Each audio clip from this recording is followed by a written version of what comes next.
This was from your Friday night show on NFL Network, the Top 100 here.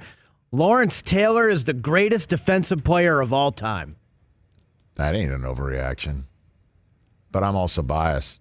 I'm sure Eagles and Packers fans will say, don't forget Reggie White. But the story, and you could lower the music here, even though the NFL Films music might actually lend to it since it was said in the studio at NFL Films. When Ray Lewis, who was the first member of the defensive front seven to be named on Friday night in the NFL 100 all-time team show, and he was the first in-studio guest. And he showed up, and it was a great conversation with Ray and Belichick and Collinsworth. And then they added Lawrence Taylor to the mix. And Ray said, my dad put a tape on for me when I was a kid, and it was you. And how passionate Ray spoke about what Lawrence Taylor showed him and how great he had to be based on what he saw from Lawrence Taylor. And he noticed as a kid that none of the men that were on the other side of the ball of Lawrence Taylor wanted a piece of him. And then Lawrence Taylor said that he knew where everybody was supposed to be on the field except for himself. He had no idea where he was going. And Belichick laughing about that and then telling a story about how there was an offensive and a defensive meeting the night before a game, and the defensive meeting he started, and Lawrence wasn't there. And LT showed up 5 minutes into the meeting.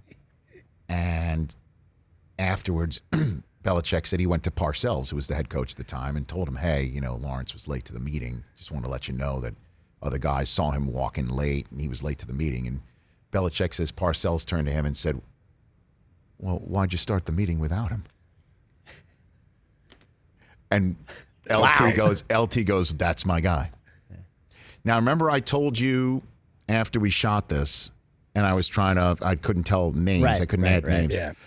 About how Belichick was gushing about a former player to the former player, and the conversation was so amazing with the former player that it went on and on and on and on to the point where I was told before the segment, hey, you got to keep this one a little bit short, even though that was the rules of engagement between NFL Films and me and all of us, that we're just going to let the conversations go on as long as possible, and then they'll just deal with it in the edit bay. Edit around it. Because, again, it took 6 months to shoot it and then to air it. And so I was told before the segment, hey, keep this one a little short because the guest has been waiting a while, and he's kind of getting a little antsy, and he would like to come out. Well, that guest was Mean Joe Green, who was the third guest in the show. And he was sitting there all day. I think it was like one of the last shows of the first day that we taped. So he was there for a while. Yeah. And so he wanted to get out there. But the conversation was going on so long that I had the epiphany.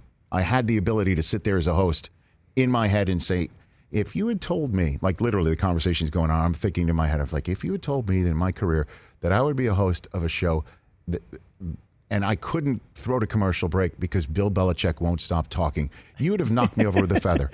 It was that segment with Belichick and LT, who was, by the way, slated to just do his one segment with Ray Lewis and go, and he stayed. That's how great it was. And I'm telling you, there's tons of stuff still on the cutting room floor. Ugh. What a show. And this week, it's defensive backs and specialists. And you can kind of guess who's showing up as defensive backs in studio. You can take a little guess. Great moment when he goes, just call me Joe. Yeah. That was great. Well, and again, I'll say this awesome. Too. One more here. So Joe comes out, and Belichick starts the conversation. And I'm like, okay, I'm the host. Bill, floor's yours. You're Bill. Go for it. And I'm thinking to myself, okay, this is going to be great. Chuck Noll, like what question could he possibly ask Mean Joe Green? There's so many of them. He asked him about the Coke commercial. Yeah, which was amazing. And that was not scripted. I had no idea it was coming, and it wasn't re-edited to be at the top of the segment. It literally was. That's how he started it. Yes. That was awesome. Didn't talk about the steel curtain. Didn't talk about the history. Man, that Coke commercial was so awesome. It was great. And he said, tell us about it. I thought to myself, who is this guy? Belichick wanted to know about the Coke commercial. Hey. And he told him that he said that it took he was there for about 20 hours or whatever. And he drank all of them. He drank all of them. Yeah. And so LT says to him, Why'd it take you 20 hours? All you had to do is say, hey, kid, catch. When he throws it. We laughed it. It was a laughable moment. And then, he said that it took all that time because he kept drilling down all the sodas and he kept burping. And God bless NFL Films, they found one of the outtakes. Amazing. Yeah.